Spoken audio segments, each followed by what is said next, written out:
With quarterback Philip Rivers announcing his retirement Wednesday, perhaps no club has a more attractive opening under center than the Indianapolis Colts. It should be an intriguing offseason for a franchise that arguably has the richest lineage of passers in the history of the NFL: Johnny Unitas, Peyton Manning, Andrew Luck, not to mention some vocal Burt Jones truthers.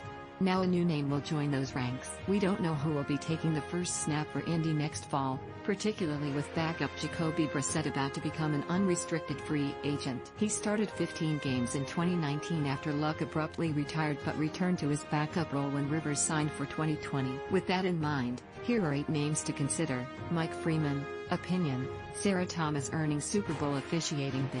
Is a crucial moment in sports history more QB mystery? Deshaun Watson's next team if he leaves Houston Texans.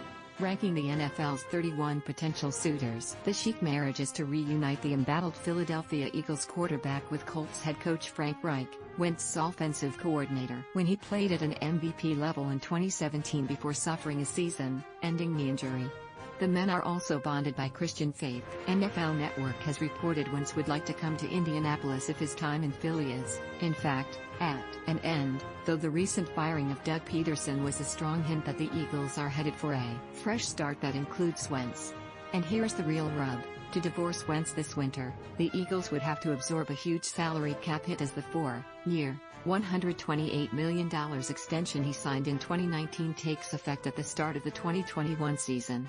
Cutting him is cost prohibitive, roughly a $60 million cap charge, which makes trading him about a $34 million hit if done shortly after the new league year begins in March, palatable only by comparison. This also presumes Colts GM Chris Ballard, always thrifty with his draft picks and cap resources, is willing to engage. But even if he and Reich decide they can resurrect the 2017 Wentz, the Eagles would have to be willing to sell at a discount given how depressed his value is while conceding the relationship with the face of their franchise is irreparable.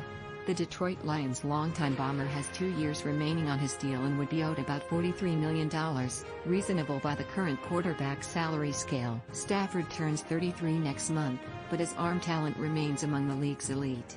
Current and former teammates tend to swear by his personality and toughness. On the downside, he has taken a lot of abuse over the years and, from a team perspective, has never led Detroit to a playoff win in 12 seasons, and now the Lions are in the midst of another regime change, which may or may not spell the end of the former number 1 pick's tenure. Stafford isn't the hand-in-glove fit that Wentz might be, but he is a more realistic trade option financially. The Lions would take a $19 million hit for moving him, and Stafford would sustain a veteran presence for a Colts roster that's built to win now.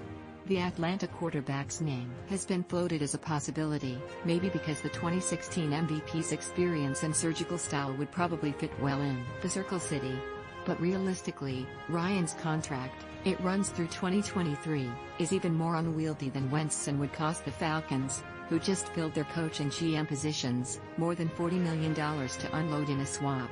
And given Ryan is nearly 3 years older than Stafford, seems like the worst of all worlds given the Colts' other available avenues. The 33-year-old may not have quite the resume or physical gifts of more acclaimed passers in the league. But the 3-time Pro Bowler is steady, led the Cincinnati Bengals to 5 straight playoff berths. Talk about a resume bullet, and, best of all, is a free agent after helping keep the Dallas Cowboys afloat in 2020 in the wake of Dak Prescott's broken ankle. And Ballard has to like the idea of giving up nothing more than a mid-tier contract while searching for a longer-term solution to the position on a parallel track. Ballard could always turn to the draft to fill the position. Given the Colts will pick 21st in the first round this year, Jones seems like the most realistic target, though a trade-up wouldn't be out of the question if a prospect like BYU's Zach Wilson, Ohio State's Justin Fields or North Dakota State's Trey Lance fell within range. Still, Jones, who will be 23 in September, seems logical given he comes from an Alabama program that resembles an NFL team in some ways and is used to being a distributor rather than the center of attention. A guy who completed 77% of his passes in 2020 could theoretically step right into an offense built to run the rock, while supplementing a staunch defense with a ball control approach, and, yes, His dismantling of Ohio State's defense in Alabama's recent national championship victory shows he's not just a game manager. The New York Jets drafted him 3rd overall in 2018, using a pick acquired from Ballard, who thought then that Luck would be Indianapolis' starter for the long term. But now the Jets could opt to reset the position with the number 2 pick in 2021, meaning Darnold would be available with at least 2 years of contractual control. He was widely viewed as the best QB prospect on the board when he came out of USC, but has been plagued by the turmoil and talent gap that so often plagues the Jets, and his own tendency to press. He could be a relatively low-cost, high-ceiling reclamation project in a place where he could initially reboot as a role player. Barring a franchise tag from the Bears, Hess also headed for free agency. Though he was a Pro Bowler in 2018, the number 2 pick of the 2017 draft has largely been a disappointment in Chicago. Signing him could represent a sweet spot between guys like Dalton and Darnold when it comes to finding the right mix of experience and upside. Adding Trubisky would certainly suggest Ballard had a plan B in the works, too. But this could be the kind of environment, similar to those 2018 Bears, where Trubisky could excel as part of the puzzle without being saddled by outlandish expectations. The only reason last year's 4th-round pick rates a mention is because Hess currently the only quarterback on Indy's roster who's under contract. Eason, considered a boom or bust prospect after a checkered college career split between Georgia and Washington, did not play as a rookie and is probably the classic example of a youngster especially hindered by the lack of a 2020 preseason due to the COVID-19 pandemic.